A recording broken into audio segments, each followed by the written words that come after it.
The sovereign nation of Myanmar has never truly known peace, but the war that has gripped the country since 2021 is on a whole other level. Fought between a ruthless military regime on one side, and not just one, not just a handful, but 100 different armies of freedom fighters or even more, the Myanmar Civil War is a conflict unlike any other in the modern world. Oft ignored by the global public, little known, and even less well understood by most people who've heard about it, the war rarely sees the front page of Western news darts. Yet both for the immensely high stakes of the fighting itself and for its repercussions around the world, the Civil War is among the very most important conflicts of our time.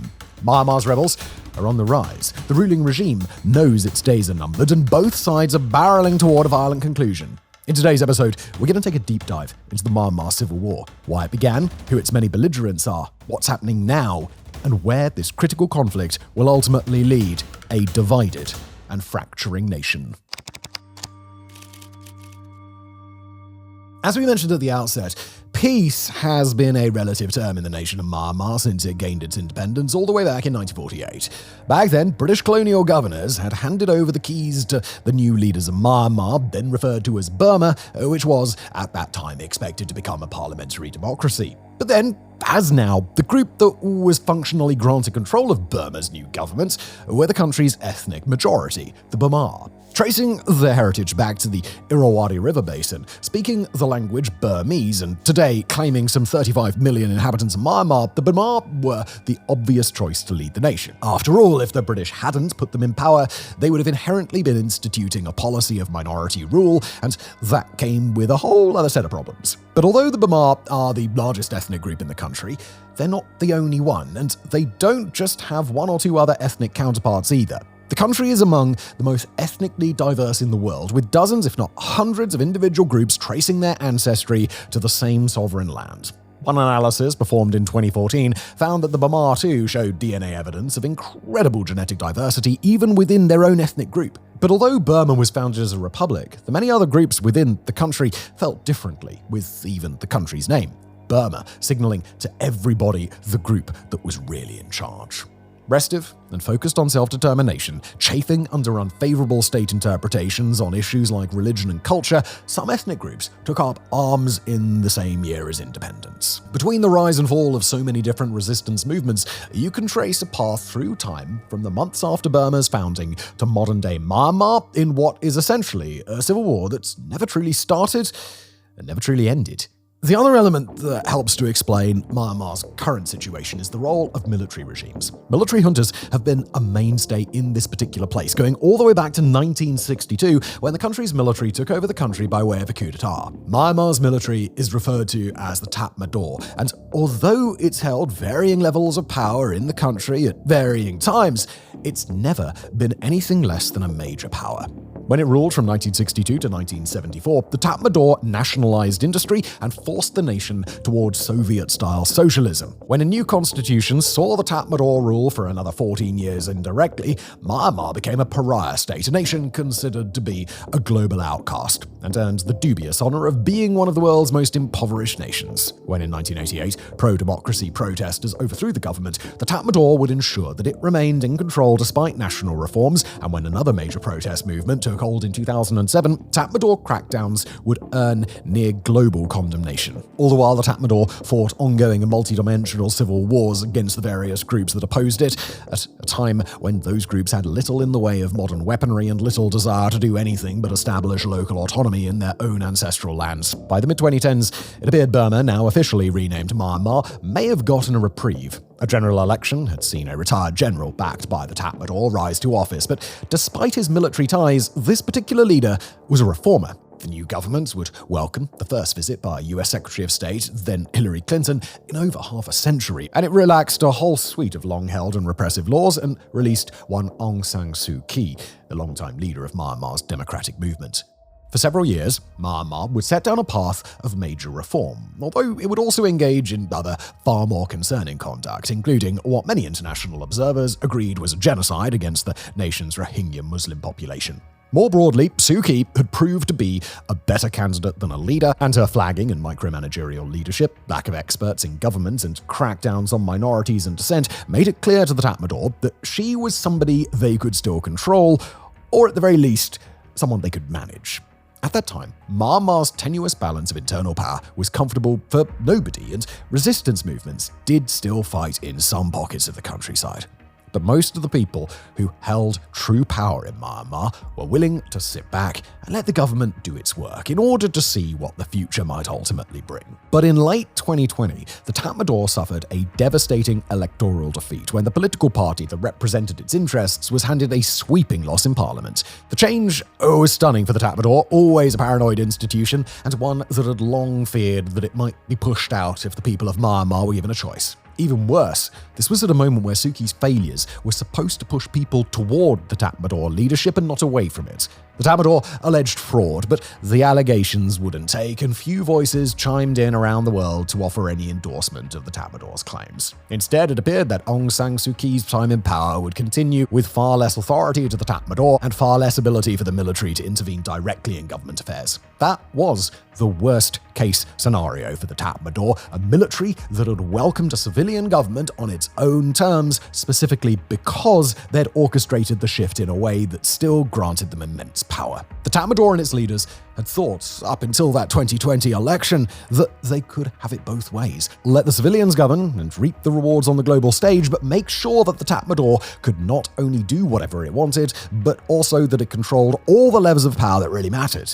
With such a scathing election loss, though, that was going to be impossible. Now look, in another nation, or in a Tatmadaw with different leaders, the organization might have taken its 2020 loss as a sort of wake-up call, a brightly colored sign, or a thundering signal that the people of Myanmar were not willing to hand it political power. Faced with such a situation, many leaders across time might have chosen to react by re-evaluating their own or their institutions' approach to their country, or making reforms that would bring it more in line with what an empowered public would expect. Certainly, the obvious wrong answer would have been to respond to a country that didn't want the Tatmadaw to even have partial authority by the Tatmadaw, instead giving itself full authority over people who felt their voices should be heard and their will should be followed. But the Tatmadaw apparently saw things differently, and in the early morning hours of February the 1st, 2021, Tatmadaw soldiers detained many high-ranking members of the ruling party, including Suu Kyi. The leader of the Tatmadaw, a reportedly power-hungry and even Machiavellian general named Min Aung Hlaing,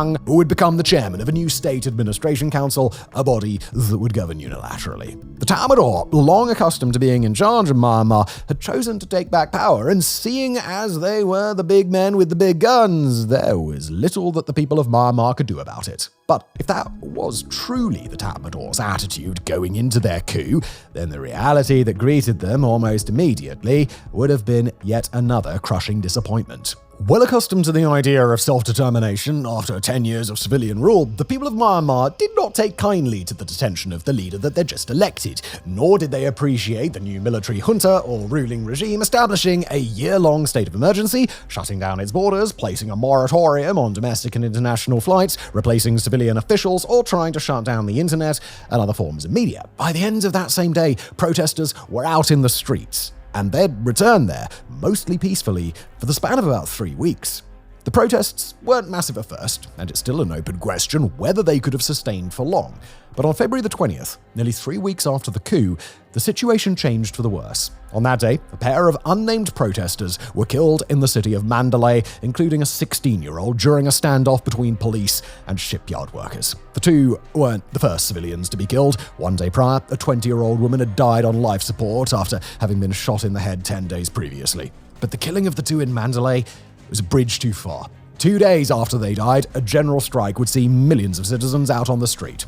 And again, we've got to acknowledge the reality that most ruling governments in the world, seeing millions of their own citizens rise up in protest, would at least consider options to pursue a peaceful resolution. The Tatmadaw, however, played by a different set of rules, as they usually did.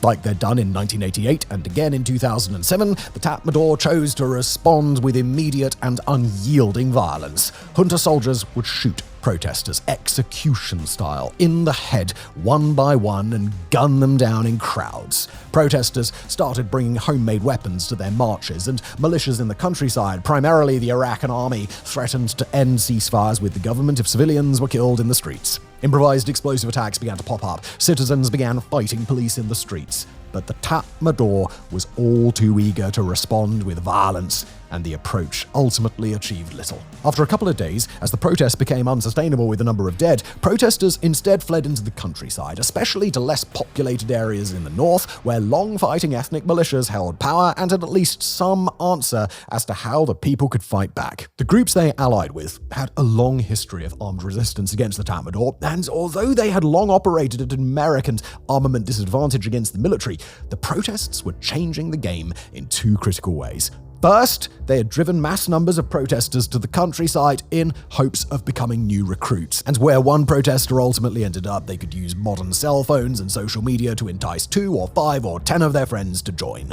Second, they had given the militias a reason to look past their old and often deadly rivalries. The coup had given Myanmar a clear enemy, a military junta that its ordinary people and its whole range of militia organizations could resent and fight against all at once. Out in the jungles and highlands of Myanmar, many people would take up with the established militias, each bearing the name of the ethnic group that they swore to protect. Those were names like the Kachin, the Arakan, the Pao, the Karen, the Chin, the Taang, and many others. People who had long histories of resistance and deep memories of violent repression at the Tatmadaw's hands.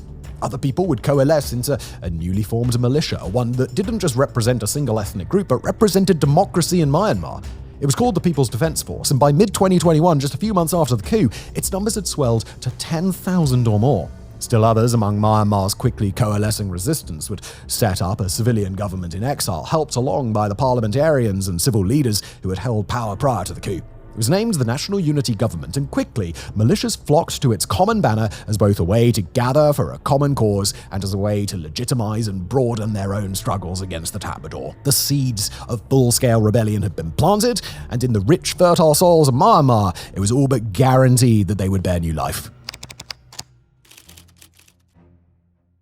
The unrest across Myanmar didn't just send prospective fighting recruits out into the countryside, it also had an equal and opposite effect for the Tatmadaw, forcing their leaders to divert troops from their bases and outposts in the country and sending them back to the cities, where unrest by the usually cooperative Bamar majority was at a high. Those troops had to come from somewhere, and often they came from exactly the areas that the militias had already got their sights set on. And it's here that we've got to speak broadly for a moment about two aspects of Myanmar's civil conflict that are going to define the war to come. The first are ceasefires. For the Tatmadaw and an individual ethnic militia to reach a ceasefire deal, that's a relatively common affair, but those ceasefires are both easily made and easily broken.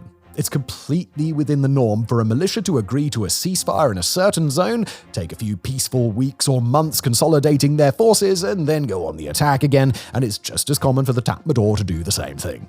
What that means in a practical sense is that even the groups who had been nominally at peace with the military before the coup still weren't actually thinking that they and the Tatmadaw were going to be best friends forever. They knew exactly what outposts they wanted to attack, which zones they wanted to bring under their control, and which local communities would serve them best as captured territory. And once the growing protest movement saw troops siphoned back to the cities, those same militias saw a golden opportunity. Now, the other thing that we've got to describe is the way that the Tatmadaw organizes itself within the country. Myanmar is not a nation that tends to go to war with its neighbors. Thailand and Laos are generally cooperative, India and Indonesia are too powerful and distant for Myanmar to interact with them militarily, and while the country has had frequent skirmishes and standoffs with Bangladesh, both nations regard each other more as a consistent pain in the arse than a threat to their sovereignty. China to the north exerts tremendous influence in Myanmar and simply won't be confronted violently by the Tatmadaw anytime soon, or, well, probably ever. What that means, when combined with the fractious internal situation in Myanmar, is that the Tatmadaw has always been primarily a force for internal fighting and repression, and they have built a structure to match. The Tatmadaw is present all throughout Myanmar's territory, organizing its forces in a sort of pyramid structure. At the top of the pyramid, well, those are the really important strongholds, the major cities of Yangon, Mandalay, and Naypyidaw, plus a couple of exceptionally well-defended military bases. Then, the next step down are the regional command centers. The Tatmadaw has 14 of them spread all across the country, each holding down a geographic region and featuring a massive and well-defended garrison at the command center itself. The next step down the pyramid are all the minor military bases, usually a few dozen to a few hundred troops and a decent amount of military equipment at each base. These are scattered around each region, typically close to population centers like towns. Also on this level of the pyramid are the strategically significant defensible points, like say border checkpoints and minor airstrips or helipads. And finally, there's the lowest level of the pyramids, the outposts, and there are a lot of them. These are the rural representations of the military junta, where a few troops sitting around with guns, a couple of jeeps, and maybe a pickup truck with a machine gun on the back spend their days sitting around, smoking, chewing betel and tobacco, and occasionally keeping order in small villages and hamlets. It's those outposts that are left as a sort of combination, both a first line of defense against small insurgent attacks and a tripwire to trigger a larger response if 1 or 2 or 3 disappear off the map. In all, the Tatmadaw is estimated to have had about 5,000 individual military positions inside Myanmar before the start of the civil war's current stage. Now, once the violence really kicked off, it was the militias who already had military offensives ongoing that saw the quickest victories. In March of 2021, one such militia, the Kachin Independence Army, used the outflow of Tatmadaw troops from a base near the northern town of Laiza to capture the base outright. Using 2 battalions, the Kachins fought through the night against the Tatmadaw, eventually taking control of the site and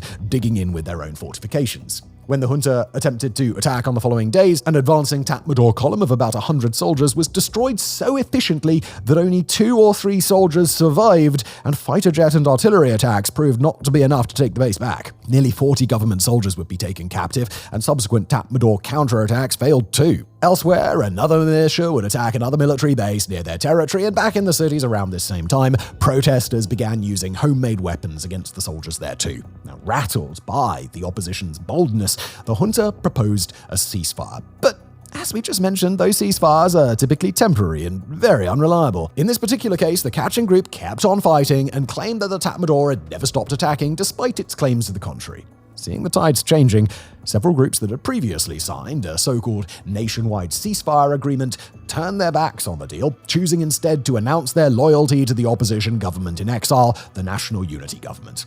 More of them began launching attacks, and by late April, the militias fought the first large-scale battle of the current conflict. Known as the Battle of Mindat, it was fought between the Tatmadaw and the Chinland Defense Forces, an ethnic Chin militia who used superior numbers and a terrain advantage in their home region to launch numerous ambushes of military convoys. After a brief ceasefire, the fighting only got worse, and eventually the Chin were able to seize improved weapons from a convoy and strengthen their defense. The battle would conclude in a nominal victory for the junta after a prolonged shelling campaign eventually pushed the Chin out of the town of Mindat, along with several thousand residents who fled the area. But with the military accused of using civilians as human shields and engaging in mass sexual violence against the women who had remained in Mindat, plus the many successes of the Chin during their convoy raids, it was another sign that the Tatmadaw's position was faltering. The people of Myanmar seized on the battle as a resistance symbol, and in the long run, what had happened in Mindat would drive more and more fighters to the countryside. In these early days, the availability of weapons dictated much of the fighting.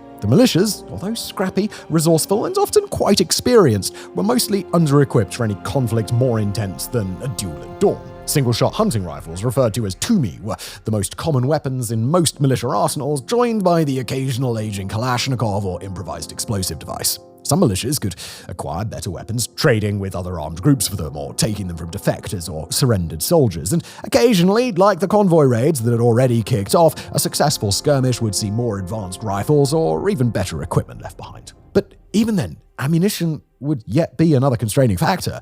All this against a military that was armed with modern warplanes, artillery, armored personnel carriers, and fighting vehicles, as well as all sorts of small arms that the militias just couldn't hope to match.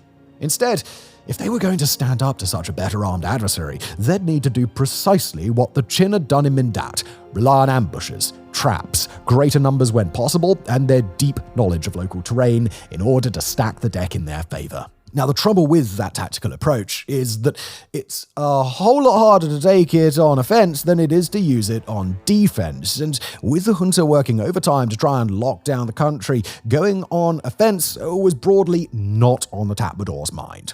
For that reason, the early months of the war saw more of the same: local clashes and skirmishes, ambushes whenever possible against convoys and small outposts, and occasional larger movements when fighting militias could dedicate the personnel and better weaponry to such an operation. The current civil war is widely cited as having started on the 5th of May of that same year, when the National Unity Government Armed Wing, the People's Defense Force, was officially formed. And by September of that year, the National Unity Government made it official. They were at war with the military junta after a summer of fighting that the National Unity Government claimed had already left some 1,700 junta troops dead.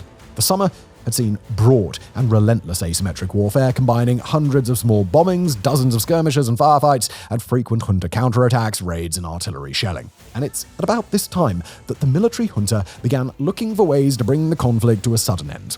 Knowing that the rebels could beat them in guerrilla-style fighting, the junta fell back on its advantage, using heavy weaponry to turn the tide. But the junta had a problem. It didn't have anywhere to target that heavy weaponry toward, since after all, the rebels were too well hidden in Myanmar's dense jungles. They were behind every corner, up every tree, beneath every stone, but they could hide. Their families, however, could not. And once the junta realized that the situation wouldn't be pacified easily, it was the communities of the rebel militias, even more so than the militias themselves, that became the target. The junta started to engage in scorched earth tactics against many of the local ethnic populations, burning down their homes, laying waste to their crops, and killing, sometimes even massacring suspected collaborators. They turned to their warplanes, utterly untouchable for the resistance at this stage of the war, and embarked on what human rights groups alleged was a mass bombing campaign targeted against civilians. The impact of the strikes, it's hard to assess, especially from the first few months of the campaign, without anyone counting deaths or maintaining a consistent nationwide tally. Many of the dead have likely never been accounted for, and perhaps never will be. But what we do know is that starting around the same time, people were displaced across Myanmar in the hundreds of thousands, while current 2024 estimates suggest that nearly 200 schools and universities have been damaged or destroyed as a result of the fighting, with that figure likely to only be a small fraction of the overall human infrastructure that's been impacted. By the end of 2021, the nationwide insurgency had caught such fire that Myanmar was quite clearly in a spiral towards something even bigger. Too much had happened now. Too many people across Myanmar had left their old lives and started to oppose a force that would offer only punishment, not forgiveness, if they turned back now. The resistance was gathering better guns, landmines, small explosives, and more. Their new recruits were most of the way trained, and some had already tasted active combat.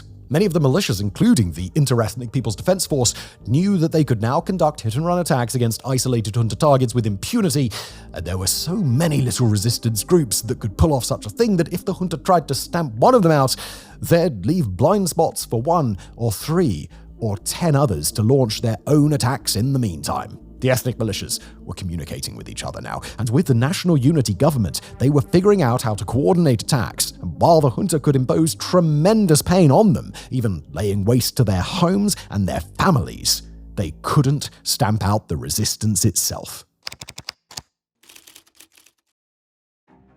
With the civil war now well underway, and with most ethnic groups having decided whether they'd take part or sit out to the side, it's time that we step back and look at Myanmar in the grand view. Now, as we've already mentioned, ceasefires in this war, they're easily made, they're easily broken. So we've got to caveat that not every organization we mention is going to be fighting at the same time in the same direction for the same purpose at any given moment throughout the war. But at least broadly, it's very rare for major players in the war to switch sides. Whether they're participating in the fighting or not on a given day, a group will typically remain consistent in its preference for one side's victory and the other side's defeat.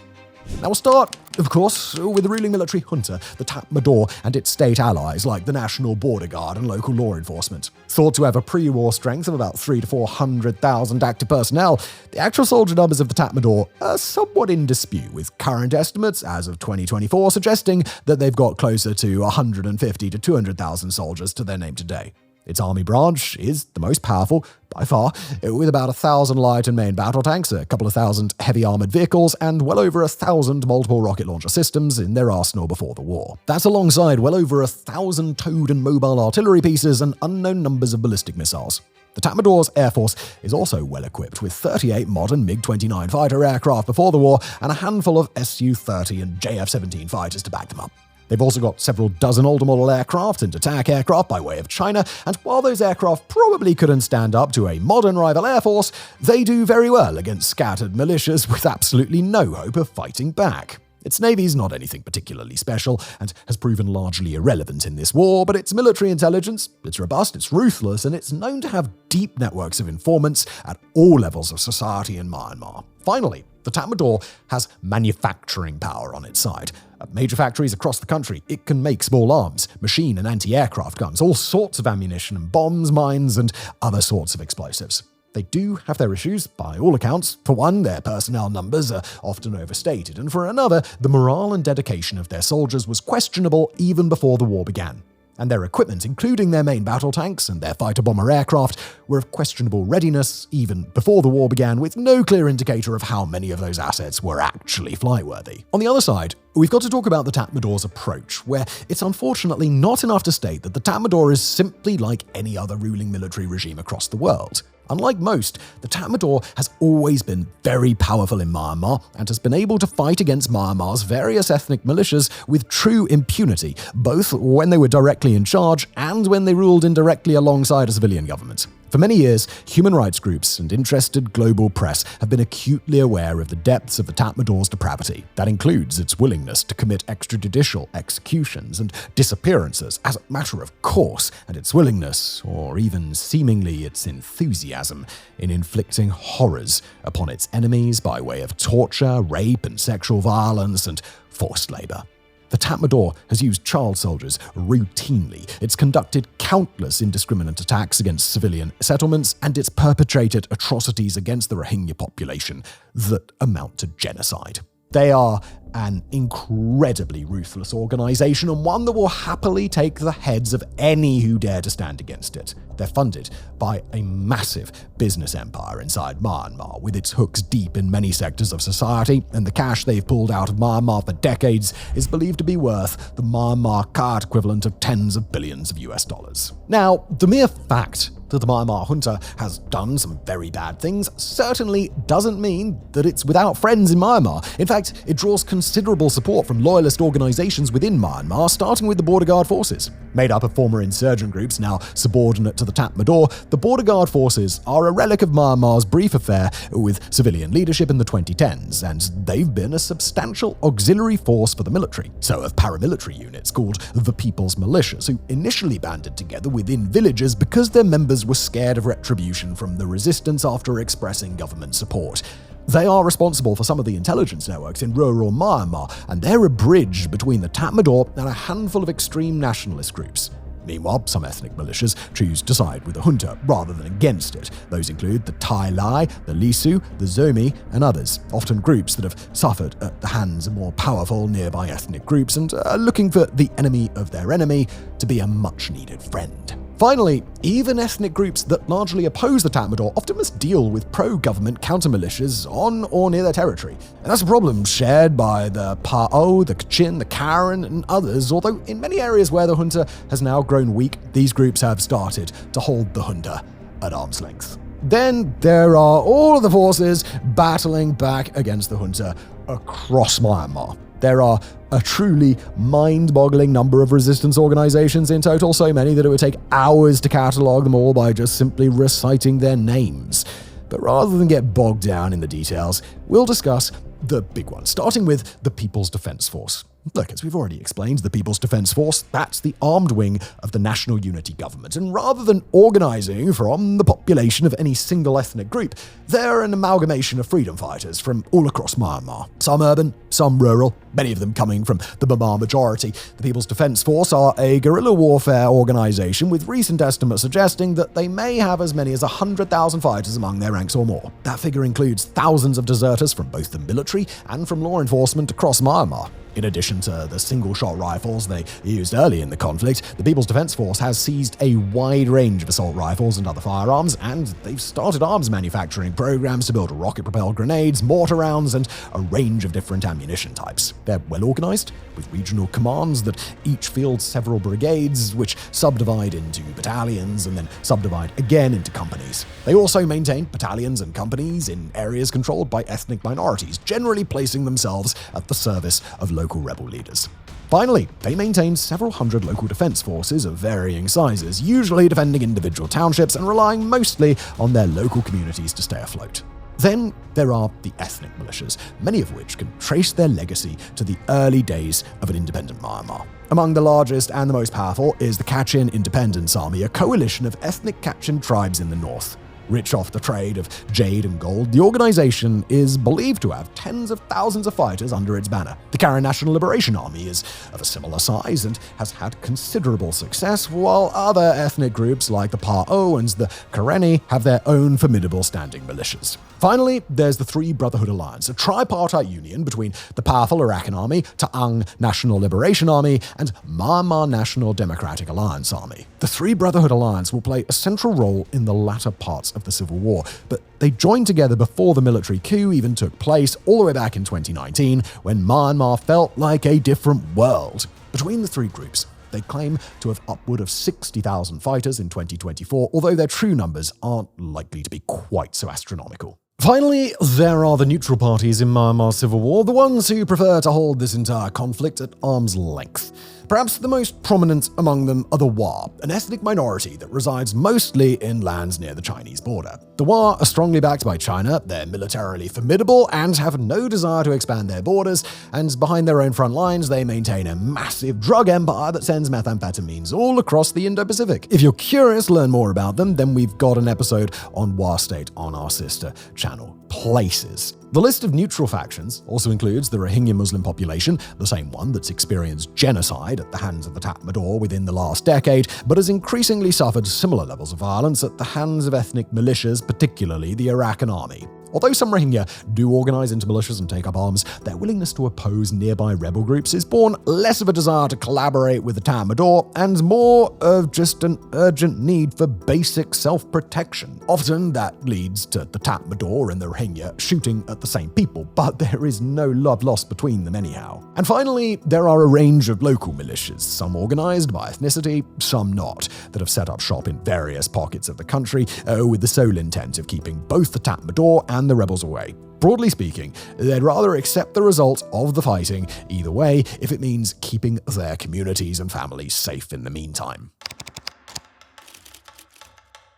After the upheaval of 2021, the civil war in Myanmar got well and truly underway in 2022, with the resistance movement coalescing, gaining the support of local communities and training up all their recruits. The pressure was on the military junta to try and turn the tables. Between November 2021 and the summer of 2022, they attempted to do just that. But they were not nearly so successful as they needed to be. During this time, the Tatmadaw launched ambushes, massacred villages full of suspected resistance members and rebel collaborators, and bombarded townships from the air in what Amnesty International and other global humanitarian organizations condemned as collective punishment against entire ethnic groups. They attacked religious sites, put political prisoners to death, and killed children in an airstrike that devastated a school in the village of Yetlekon. Again and again, the Tatmadaw proved unable to corner members of resistance cells who would instead escape into the countryside once the government's heavy weapons got too close. The Tatmadaw's reprisals against ordinary villagers who probably represented a wide range of opinions and beliefs around the resistance were devastating to those rebels whose families or friends had been caught up in the violence. But from a functional perspective, they were all but worthless for the junta's tactical aims. Rather than breaking the will of the local populations and causing them to turn the rebels in, the Tatmadaw's attacks embittered locals to the government and ended any measure of good faith between the military regime and much of the country. The junta would take a very, very long time to learn this lesson, embarking on devastating airstrikes against civilian targets for years and keeping the tactic going long after civilians had been harmed so badly by their government that there was no way that they would ever cooperate again. But what the junta did achieve was to move the resistance out to the countryside. Their crackdowns in the biggest cities have been brutal, bloody, but largely successful in pushing out the people who really cared about bringing the Tatmadaw down. With those people at least banished to the jungles, urban warfare became far less likely, and the cities, especially Yangon, Mandalay, and Naypyidaw, have stayed mostly stable to this day. But without the opportunity to take the rebellion to the cities, The rebels of Myanmar didn't simply lose interest. Instead, as junta forces consolidated their positions and the many rebel groups worked to train new recruits, the rebels set about the process of trimming out any regime allies who could threaten them where they were at their strongest. They began an assassination campaign, wiping out hundreds of Tatmadaw officers in the span of a few months. They began some serious counterintelligence work, rooting out informants and following their lines of communication until many of the junta's rural sources were eradicated. And in a direct answer to the bombings of civilian areas, the rebels began attacking Tatmadaw pilots in their homes to bring the pain of warfare back to the people directly responsible or inflicting it. When the monsoon season came around and the junta couldn't carry out airstrikes so easily, the rebels surged forward and took more and more territory. Several groups, including the Arakan army, got to work administering the territory they controlled, and by the year's end, the Arakan had broken their standing ceasefire with the junta and joined the fight too. That same summer, some estimates suggested that a full 50% of Myanmar was under rebel control. Although the cities and major population centers were still under junta control, the rebels had already done more than what many had thought possible just over a year earlier. As 2022 became 2023, the rebels began to step up their successes even further. Early that year, the People's Defense Force, particularly a group near Mandalay, was able to establish a strong presence in a town of 125,000. When the junta attempted a counterattack with a force of quite possibly more than 1,000 troops plus artillery and air support, the rebels were able to hold their position and force the Tatmadaw to run for the hills. Rebel groups located on the water were able to attack supply ships, while inland groups were able to not just launch raids on junta convoys, but make an increasing number of roads completely impassable. Resistance groups in some of Myanmar's smaller cities were able to carry out assassinations with increasing efficiency, and those out in the countryside were able to purchase and use consumer-grade drones with increasing efficacy. By that August, one incident in the town of Sagang saw a total of 11 rebel groups work together in a combined drone assault that killed 17 Tatmadaw soldiers. Perhaps unsurprisingly, the junta reacted to these newest challenges by falling back on old, desperate habits, particularly aerial raids and bombing so bad that residents who'd lived through the Burma campaign of World War II agreed that the Tatmadaw's actions were now considerably worse. More often than not, the air support would come after junta troops on the ground had been pushed back from an ongoing offensive, and when the cavalry arrived, they'd attack with a vengeance. Villages and towns that the junta knew they couldn't take back were liable to be bombed into rubble. The number of displaced people continued to rise, and so did the number of people who decided after a year or more on the sidelines to finally bite the bullet and join the resistance. As the summer of 2023 stretched on, the junta was forced out of more towns and villages. It had to abandon more outposts, and it saw more of its troops cornered and wiped out by militias that could now, in some areas, advance from all sides. They lost control of more major roads and highways. They watched more checkpoints and strategic locations fall, and they began to suffer major defections and distancing from previously friendly militias who began to realize that by supporting the junta, they were likely betting on the group that would ultimately lose the war. While all of this was happening in the jungles of Myanmar, an equally important battle was playing out, somewhat further from the limelight of active combat. In the place today called Myanmar, foreign powers have always exerted a strong influence, be it from British colonial occupation or from the Japanese Empire during World War II. And in the 21st century, it's been no different. Myanmar has long been a place that's got the strength to stand on its own 2 feet, but not the strength to keep standing when a far more powerful world nation sends a stiff gust of wind in its direction. But in the 21st century, most influence, by far, over modern Myanmar is China. In the early days, following the Tatmadaw's 2021 coup, China was quite openly not all that concerned about Myanmar's change in leadership. In fact, it's an open question whether the Tatmadaw would have been willing to act without some sort of signal by China that it would tolerate such an action. But that's an issue Myanmar's next government will have to settle, and that we'll leave aside for today. What's far clearer is Chinese actions like the statement they made in the immediate aftermath of the coup, referring to it only as a, quote, major cabinet reshuffle. Since then, China has stood unwaveringly by the Tatmadaw's side, tolerating its mass displacements of people in the country and its many crimes against humanity. It's attacked the West for sanctioning the Tatmadaw, and it's supplied the equivalent of $250 million worth of arms, and probably a bit more than that too. While the war was going on, China chose to continue construction work inside Myanmar to build roads, railways, pipelines, and more, meant to give China direct access to the Indian Ocean. That is a long-standing investment and development project for China that's expected to receive total investments of over $35 billion by the time it's all said and done. For China, stability has been the highest priority where Myanmar is concerned. The Tatmadaws coup was perhaps a minor inconvenience, but it didn't threaten any of China's business interests. In fact, you could argue it helped China by installing a ruling regime that wouldn't dare challenge Beijing under nearly any circumstances. When the protests and then the armed resistance broke out against the Tatmadaw, China was happy to do whatever was necessary to get Myanmar back to equilibrium. And since the Tatmadaw had the armies of troops, the big guns, the money, the cities, the airplanes, and more, they were the guys China chose to support. If the Tatmadaw did horrible things in the process, then sure, that was unfortunate. But as long as any atrocities didn't interfere with Beijing's bottom line, the Tatmadaw were acceptable negotiating partners for the long term. But to say that everything was cheery and bright between China and the Tatmadaw, even before the war evolved to its current scope and scale, would be to leave out a few key details. The Tatmadaw was, at that time, the best option to impose the stability China sought in Myanmar, but it still wasn't good. For one, the ruling regime was largely unable to assert control over the border areas that mattered most to China, forcing them to rely on fragile links with the militias in the jungle and place unwanted pressure on their vassal regime in autonomous Wa state. Nor could the Tatmadaw stop drugs or refugees from flowing northward into China, but their most notable sin was their failure to crack down on a vast online scam industry operating out of Myanmar.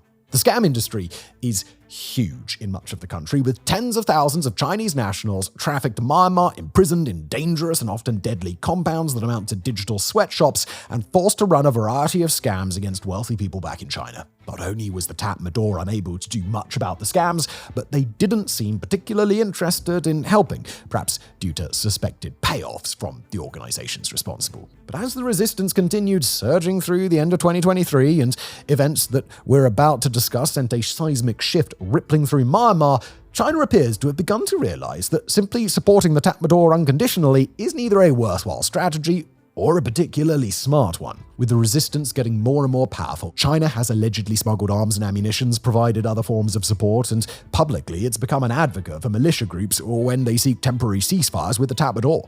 And the resistance, for their part, have worked hard to sweeten the deal. It's the ethnic militias, not the Tatmadaw, that have recently raided scam operation compounds, freed hundreds of Chinese nationals, issued arrest warrants for ringleaders, and established friendly relations at China-Myanmar border checkpoints that they've taken over. That's not to say that China today has switched sides completely to support the rebels. Instead, Myanmar's larger neighbor has worked to keep its ties with the junta, probably recognizing that with the Tatmadaw still in control of the cities, financial and business institutions, and most of the southern ports, they're not going to be easy to dislodge. But despite the risks inherent in playing both sides of this conflict, that appears to be exactly what China is trying to do for the long term. Other nations do their own business with the junta. Russia has welcomed closer ties with the Tatmadaw. India has worked to keep things cordial, and Thailand has remained mostly open to working with the Tatmadaw, despite their many flaws. But it's China that matters most in this conflict, and at this point, China has proven its willingness to support and work with both sides. As we move forward, do keep that in mind and consider how a China that prioritizes security in Myanmar above all else would think about what comes next. Alright, so it's at this point in our story that we've finally come to territory that we suspect our long-time viewers will be familiar with. By way of both our prior standalone episodes and our weekly installments of The Situation Room, we've covered Myanmar for some time, but the bulk of our coverage started at about the same time as when Myanmar's civil war entered its newest phase, Operation 1027. Named after the date on which it began, October the 27th, 2023, Operation 1027 was a coordinated offensive planned by the members of the Three Brotherhood Alliance. In rapid assaults, the rebels took numerous checkpoints near the town of Lashio, the largest settlement in all of Myanmar's Shan state. They captured a nearby town and its very important trading post with China and quickly cleared out no fewer than 57 local bases while withstanding retaliatory bombardment from the air. Junta counterattacks were disrupted and forced to flee. Several more towns fell to the rebels, and a few days later the cascade continued. Half a dozen towns fell to the advancing rebels. So did a strategic bridge, and when his troops were pinned down, a prominent brigadier brigadier general was killed in the fighting. Weathering alleged chemical attacks from the junta, the rebels refused to halt their attacks, and more of Shan State began to fall. Meanwhile, in Rakhine State, the Arakan army, also of the Three Brotherhood Alliance, broke its ceasefire, forcing dozens of outposts to be abandoned in the face of a relentless attack. They too accused the junta of using chemical weapons, but took a major town on the doorstep of the Rakhine State capital, Sitwe, taking over a substantial military base and adding its contents to their arsenal. By December, the Myanmar National Democratic Alliance army was fighting the Battle of Lao Cai, and by the 4th of January 2024, the city had been entirely taken over. Rebel commanders would set to work eviscerating the town's considerable scam industry, much to China's pleasant surprise across the border. To understand why this major advance matters, think back to the structure of the Tatmadaw organization that we spoke about earlier. At the top of the pyramid are the major cities and the biggest military bases. Then there's the 14 regional command centers, then the hundreds of smaller bases and checkpoints on the local level, and then the thousands of rural outposts in the countryside. But then, with that structure in mind, introduce another factor: the low and consistently failing morale of the Tatmadaw and its soldiers. To put it simply, the average group of Tatmadaw troops at a far-flung outpost are not a bunch of die-hard loyalists eager to lay down their lives for the cause. They're scared, they're isolated, they know they're outnumbered, and for the most part, they don't actually care that much about the military regime other than the fact that it grants them a livelihood. And what that's meant is that when a group of soldiers at an outpost or a local base are encroached on by a militia force they don't think they can beat, they're not about to stick around for a firefight. They take what they can, they leave what they must, and they retreat to a more defensible position rather than dying for a little patch of land that won't matter in the long run. But the start of Operation 1027 finally accomplished something that the resistance has struggled to do for so long. Operation 1027 began a cascade where now it wasn't just one encircled outpost or nearby base that was forced to flee, it was dozens, all fully aware of a massive rebel advance headed their way, and all fully aware that the troops at the other outposts and bases around them weren't about to hold their positions. So, well, why should anybody else? After the rebel advance began, junta troops began fleeing their positions in larger and larger numbers, often abandoning their outposts entirely, and when they were pinned down, either at the outposts or at the larger local bases, they began to surrender en masse rather than die in what they apparently saw as a pointless battle. By January 2024, a minimum of 4,000 military personnel were believed to have defected, according to figures from the National Unity Government. To put that in perspective, that's 4,000 in about 3 months, compared with 14,000 defectors since the 2021 coup across a nearly 3-year span. In the city of Lao Cai, rebels were able to force the largest militia surrender in the history of Myanmar, with nearly 2,400 military personnel, including 6 brigadier generals, laying down their weapons rather than defending the town. With the retreats, the routes, the defections, and surrenders, the rebels found it easier to take more targets, more territory, often finding bigger and bigger caches of military equipment when they arrived. The Tatmadaw's attempts to respond by withholding pay from soldiers, checking their phones randomly, and demanding that they be guarded by other soldiers even in their own bases only served to make those same troops even more resentful and created a culture of fear that drove many such soldiers to decide even quicker to surrender when the opportunity came along. Operation 1027 broke the stalemate that the war had recently settled into and sent the Tatmadaw running for cover across much of the country. Seeing the successes of the Three Brotherhood Alliance, other powerful militias, including the People's Defense Force, launched new offensives of their own, seizing on the momentum of that moment and carrying it forward into their own major territorial gains. Before long, all the militias and insurgent groups had joined the party. Several Karenni factions took control of most of the 51,000-resident city of Loikor, while Chin fighters sent a junta force running into India and locked down much of the India-Myanmar border. They'd also ratified their own constitution and proclaimed the self-governing state of Chinland, all the while taking nearby towns and villages. Operation 1027 had brought the rebels global attention, better weapons, and many new recruits, and unprecedented rates of territorial capture. But more than anything, they brought momentum, not just for the Three Brotherhood Alliance, but for the entire nationwide resistance.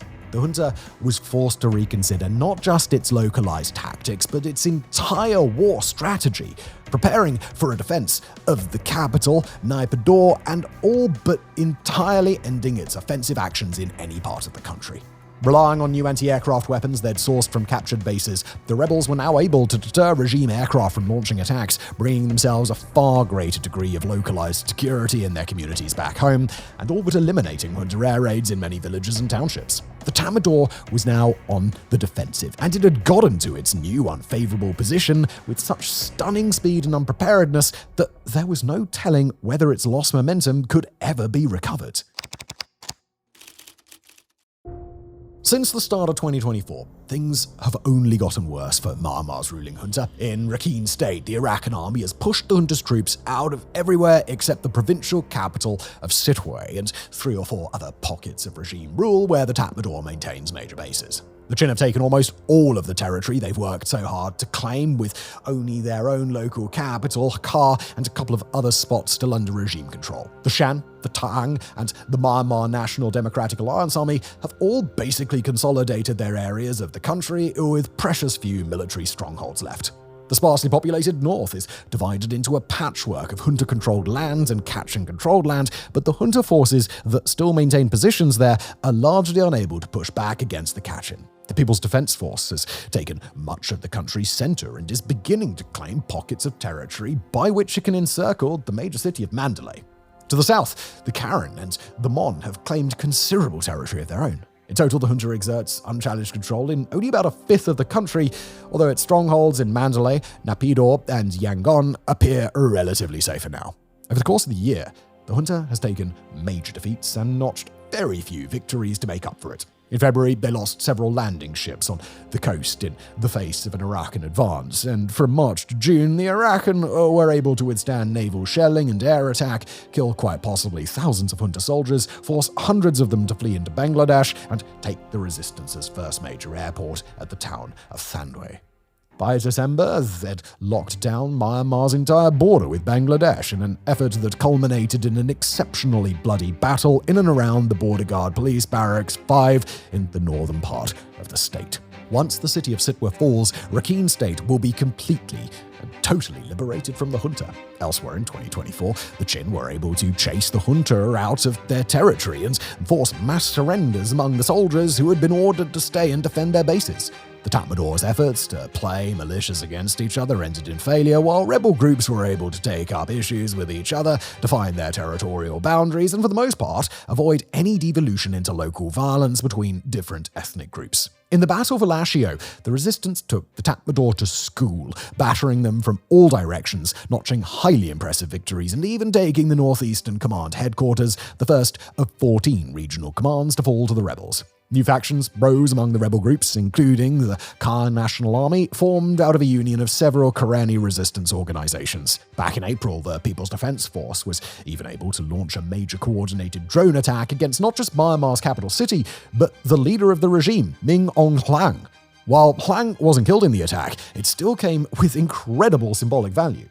The rebels are coming, and there is nothing the junta can do to stop what's gonna happen next. Now, the junta, of course, really couldn't stop it, at least not in any way that would be even remotely proactive. Instead, they were forced to take ever-collapsing defensive positions and look for anything that could turn the tide. In February 2024, the junta made a major gamble, instituting a policy of military conscription in the cities, but almost immediately, and entirely predictably, that initiative backfired. Not only had these city dwellers had every opportunity to join the Tatmadaw voluntarily and had quite obviously chosen not to, but those who hadn't already considered fleeing to the countryside or leaving the country now chose to get the hell out. The mandatory conscription law would ultimately round up a few thousand draftees who began their training in April before eventually shipping out to the front. But the fear and anxiety the law created in the cities now appears to be so all-encompassing that it was not worth the trouble. Meanwhile, the junta's efforts to collect more weaponry and heavy equipment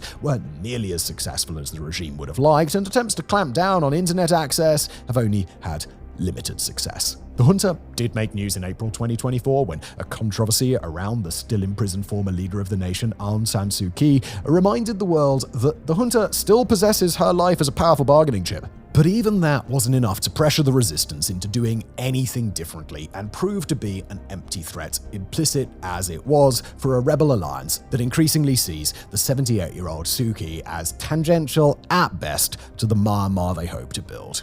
Indeed, Myanmar today has entered what will likely be the endgame of its civil war, a final phase of the conflict that will see its many resistance movements pitted against the cities and major bases where the Tatmadaw is strongest of all. We've published a recent episode actually on this endgame phase of the war, taking an in-depth look at the tactics and pressure points that could bring the resistance victory, so do check that out after this episode if you'd like to learn more.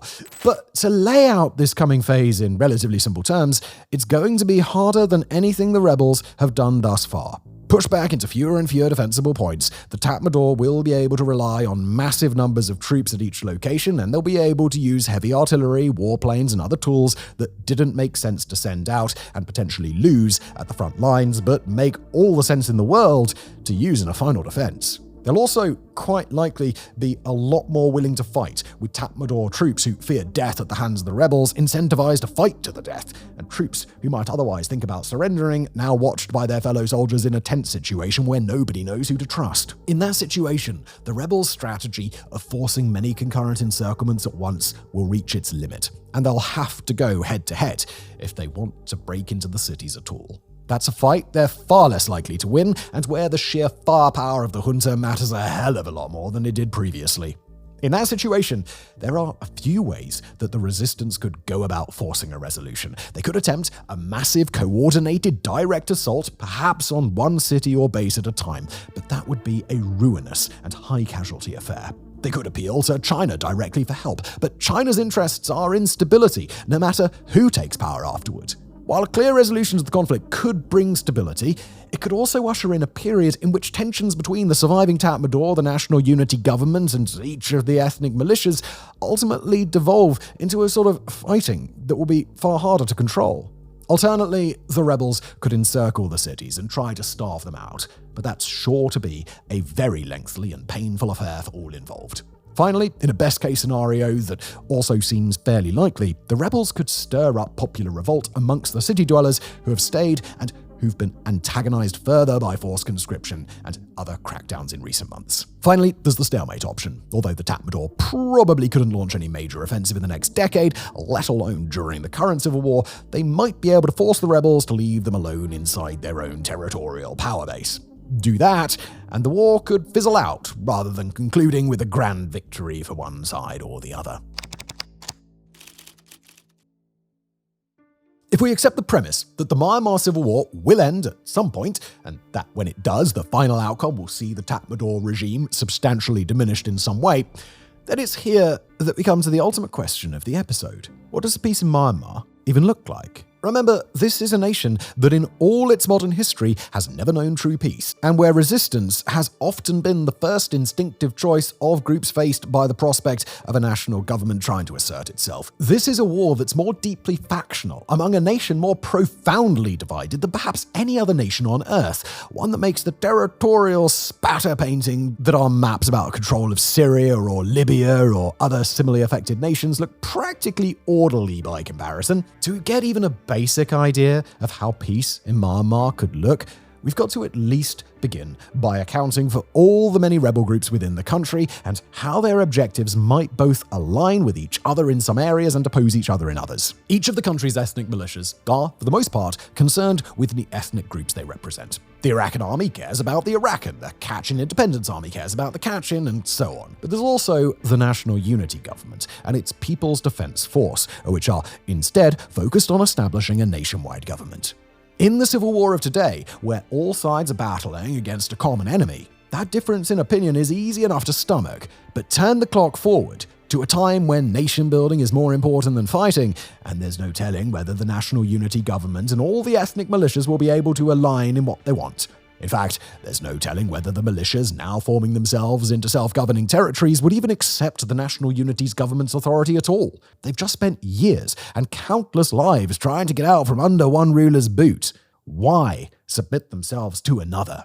There's also the subject of the Tatmadaw, an organization that might be conclusively defeated by the war's end, or might not, but it will still be a major political factor in whatever comes next. If a unified Myanmar is the end product of this war, then it'll need a military of some kind, and the Tatmadaw are the ones not just with the weapons, but the structures and institutional knowledge to build that military for the long term. It's feasible that a national government in Myanmar could simply start from scratch, perhaps relying on loans and training from China or other regional governments and taking whatever equipment other nations will sell them on the cheap. But the far more likely option is that some vestige of the current military will survive, and if it does, then the political Tatmadaw will come with it. And that's not even considering an outcome where the Tatmadaw retains control of territory or its assets in a peace settlement. The Tatmadaw could give up political power, they've done it in limited ways before, but a future that sees them give up their arsenal too, probably not even worth hoping for.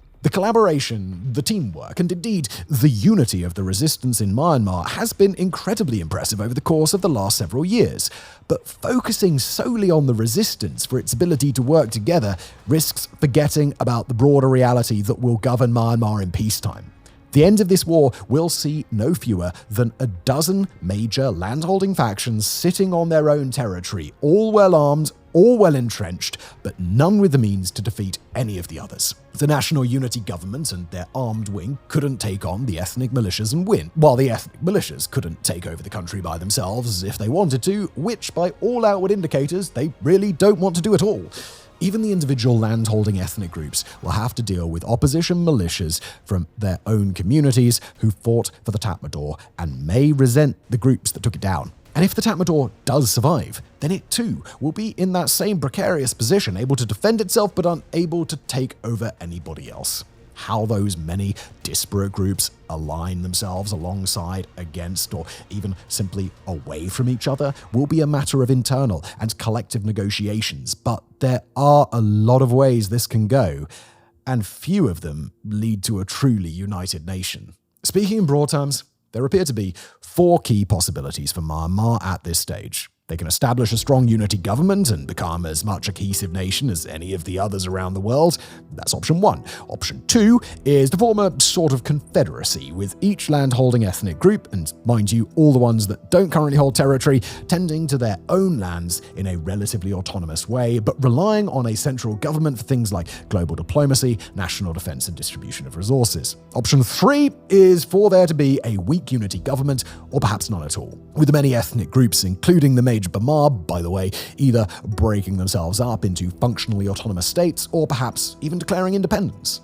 Whether that situation will remain manageable or see its patchwork of territories devolve into internecine warfare is another question entirely. Or is option 4, a world where Myanmar does still have a standing military, either under the current Tatmadaw's control or as part of a new government. We get another coup in a country that's never been able to fully escape the power of a military regime. Some options certainly sound a bit better than others. A true national unity government, able to bring together the many peoples of Myanmar in a representative system and advocate for a collective good, would be an incredible boon for the country. That's a sort of change that could shift society on its axis and unlock the massive potential that Myanmar's people have been unable to directly access for so long. Or perhaps a national confederacy is a better outcome, an approach that stops trying to force a nation of many cultures to become one and presents a path to a more pluralistic future. At the very least, any outcome that leads away from war, rather than dragging Myanmar back toward it, would almost certainly be preferable for the people there, no matter where their individual allegiances may lie. We can't say for sure what the rest of Myanmar's civil war will bring. We know that it will be violent. It will quite possibly be ruinous for part of the nation, if not all of it. And we know that any lasting peace, after it finally concludes, will be difficult and complicated to establish. But for Myanmar, there is no other option. This current civil war has gone on for 3 years, but Myanmar has been at war for over 3 generations without pause. Its people deserve better. And with a whole lot of luck, they just might find their way to something better when this war finally concludes for good. Thank you for watching.